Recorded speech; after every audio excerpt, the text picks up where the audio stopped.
Alright, so I'm going to show you guys the best way to build your endgame acid farm. So this is how to make the most amount of acid with one base. So now I'm going to show you guys how everything's going to work. Also, nothing has power yet because I'm going to show you guys in a bit the best way to power everything together. So first we need to put 24 water pumps down, 4 rows of 6 water pumps each. And then we have to make sure that we put these pumps in the dry ground so that they'll only be pulling up polluted water. Next, we put down 4 water tanks on an elevated surface. Right below these 4 water tanks, we're going to put down 3 osmosis purifiers. And then lastly, we're going to put down a water tank. After we have all of this down, we're going to repeat the process one more time so that we have double the production going. Lastly, we need to put down 8 brewing barrels. And for this farm to function properly, we need to connect everything together in the correct way. So all I do is come to the first water pump, I press X to connect the wire, connect that to the second pump, connect the second pump to the third pump, connect the third pump to the fourth, and then I continue with this exact pattern until all of my water pumps are connected together. Now that you have all of your water pumps connected, we then have to put down a switchable pylon. So what we're going to do is connect this pylon to the first water tank. This pylon will then be connected to the pylon that I have on the roof next to all of my generators. I connect all the switches at my base to this one pylon so that I can just turn power on and off as needed. Alright guys, I was editing this video and I actually forgot to mention something very important. This pylon is actually only connected to this first generator, and then this generator is connected to this one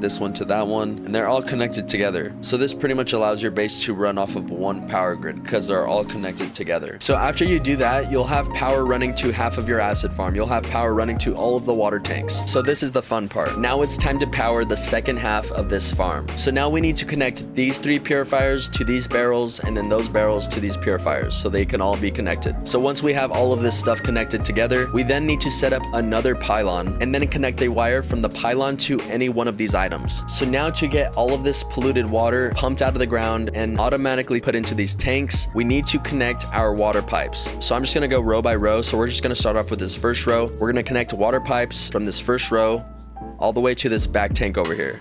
And then we're going to do it again with this second row, connect water pipes from the second row all the way to this back tank over here. And then we connect another water pipe from the back tank to the front tank. And then same with this side, back tank to the front tank. And then we connect 2 more water pipes from the front tank to the left purifier, and then from the front tank to the middle purifier. Same thing with this side, water pipe from this tank to the middle purifier, and then from this tank to the right purifier. Now we have to run a water pipe from each osmosis purifier to the last tank. So after you do your first side, you're then gonna wanna do it to the other side. So in order for this acid farm to actually work, all we need to do is turn on the pylon that is connected to the water pumps. Now all of your pumps have power, and then they'll start pumping polluted water into these tanks over here. So once all of these tanks are completely filled up with polluted water, we just have to turn off the first half of the acid farm, and then we just simply turn on the second half. So now that everything is literally ready to go, what's going to happen is polluted water is automatically going to be pulled from the water pumps to those tanks. It's going to automatically go down into these purifiers and then be transferred into this tank as impure acid. Now when we have one barrel set up like we have here, it will start producing 4 acid every 20 minutes, which is 12 acid per hour times 24 hours in a day. So each barrel should be producing 288 acid per day. We have 8 barrels down to be getting 2,304 passive acid every single day. I really hope you guys enjoyed this video. I appreciate you guys watching. Please let me know in the comments if you guys have a better way of setting this up. This was just the best way that I found. And yeah, again, thank you guys for watching. I'll catch you on the next one.